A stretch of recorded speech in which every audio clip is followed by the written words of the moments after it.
What if I told you that one of the biggest rap stars in the world didn't just blow up overnight but may have been built for it? Ice Spice is everywhere. Her face, her voice, that unmistakable red afro. From the Bronx to Billboard, from TikTok to Taylor Swift. In less than 2 years, she went from a college student sending freestyles to a producer to standing next to the biggest names in music. But here's the question that won't go away. Did she really rise from nothing? Or was there something happening behind the scenes the whole time? Let's rewind. Before the charts, before the cosigns, before the think pieces, Isis Nija Gaston was just a girl growing up in the Bronx. Born January 1st, 2002. African-American father, Dominican mother, raised in the Fordham Road neighborhood. Music wasn't some distant dream in her house. It was always there. Her father was an underground rapper, Jay-Z. This happened very fast for you. When did you... To some people, like, right. Some niggas know how to act around a baddie, you'd be surprised. And then, like, the Munch trailer just went crazy. 50 Cent, Wu-Tang. Those sounds filled the air. But becoming a rapper? That wasn't the plan. She wanted to act. She took acting classes. She imagined herself on screen. But she was shy, intimidated, surrounded by older kids who seemed more confident, louder, bolder. So she pulled back. And somewhere along the way, poetry became her outlet. At Sacred Heart High School in Yonkers, she started writing, freestyling quietly, typing lyrics into her phone while instrumentals played in her headphones. It was private, almost secret. After graduating in 2018, she enrolled at SUNY Purchase, communications major. She saw herself in media, maybe podcasting, maybe journalism, but life had other plans. Through a mutual friend, she met a producer named Riot USA. That meeting would change everything. They were just college kids. No big studio. No major label backing, at least not publicly. She started sending him freestyles over drill beats. He saw something in her, cooked up a track.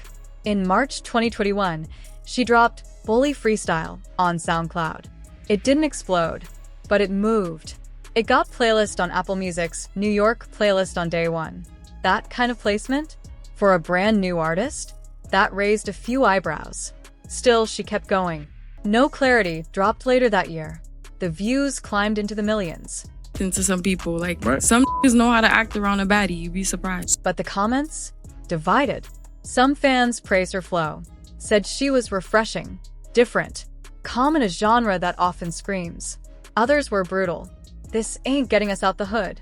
It's moving us across the street. She never disappoints when it comes to disappointing. The likes on those comments were in the tens of thousands.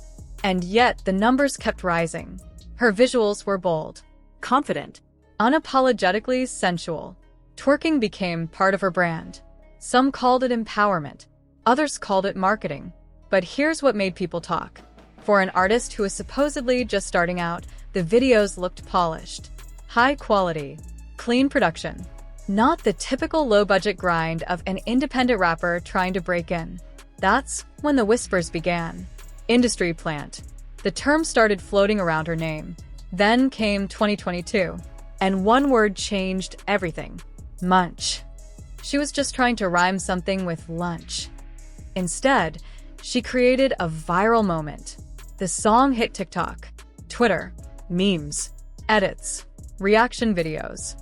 Then Drake entered the chat. A leaked DM showed him praising her, promising to play her song on SiriusXM. And he did. He flew her out. He sees beautiful girls all day, you know what I'm saying? Like, to some, you know, it's like nothing. To Toronto. They were seen together at OVO Fest. Suddenly, she wasn't just a viral rapper. She was next. But the internet doesn't celebrate for long. It questions. Why was Drake moving so fast for a newcomer? Why were major platforms pushing her record even when the like-to-dislike ratios looked rough? Why did it feel like doors were opening instantly? Then came the twist. Drake unfollowed her. And on his track Back Outside Boys, he rapped a line many believed was aimed directly at her. She had 10 trying to rap. Ice Spice fired back on Twitter. But I was just so shy because I was like 10 and all the kids, like everybody else, and like then I did like the On the Radar freestyle that has some momentum and stuff. At least I'm a 10. Short, sharp, confident. But behind that exchange, another rumor was brewing. Was she already signed before Munch blew up? In October 2022, it was revealed she signed a reported $3 million deal with 10K Projects and Capitol Records. But she had been in Toronto with Drake in August. Some fans connected the dots. What if the deal was already done, just not public? And that's when people started digging deeper. Her manager? James Roseman Jr., the son of Jimmy Henchman, a man once deeply connected in hip-hop management before being sentenced to life in prison on serious federal charges. Her producer, Riot USA, the son of DJ Enough, the legendary DJ tied to Hot 97. It was like teenagers and stuff, and I was just intimidated by them. She went to school in the Bronx. A gatekeeper, a tastemaker, a man who helped break careers like 50 Cent and Kanye West. Connections, powerful ones. Then came the collaborations. Nicki Minaj hopped on the Princess Diana remix. Taylor Swift featured her on Karma. Pink Pantheress' Boy's a Liar PT2 skyrocketed to number 3 on the Billboard Hot 100. Within months, Ice Spice had multiple top 5 hits. She was suddenly the artist with the most Hot 100 top 5s in 2023. That kind of run usually takes years. Critics pointed to Pitchfork rating her EP a 7.6, higher than some legendary albums. Yet her first week sales were modest. How did a 6-track EP with 15,000 first-week sales receive such critical praise while classic albums scored lower? More whispers, more doubt. Then the Kardashian moment. Northwest lip-syncing to her verse. I got older, but I always wanted to be an actress. Like that was my first like passion. Rocking the red afro. Kim posting, then deleting, which only made it spread faster. Coincidence? Or calculated? DJ academics constantly discussed her on streams. And here's where it gets interesting. He previously admitted that 10K Projects approached him for advice on rebuilding 6ix9ine INE's career after his legal controversies. He even gave 6ix9ine a platform when no one else would. Ice Spice is signed to that same label. So people started asking, was this another carefully orchestrated rollout? A machine moving quietly in the background? Now here's the part no one can deny. Industry backing can open doors, but it cannot force millions of people to stream your music on repeat. It cannot make TikTok users obsess over your sound. It cannot fake cultural impact. Ice Spice has influence. Girls copying her hair. I blew up really, I would say summer 2022. I put out my first song March, really trying to rhyme a word with lunch. And I just speculated that Drake unfollowed you afterwards. Do you want to tell us some tea on that? He sees beautiful girls all day, you know what I'm saying? Like, to some, you know, it's like nothing. I mean, it seemed like over the last, 18 months is the blow? Her slang, her calm, almost unbothered delivery. She doesn't rap loudly. She doesn't overperform. She glides on beats. Minimal, cool, detached. That became her signature. And maybe that's the real story. Maybe the truth sits somewhere in the middle. Yes, she had connections. Yes, doors may have opened faster than usual. But she also had timing.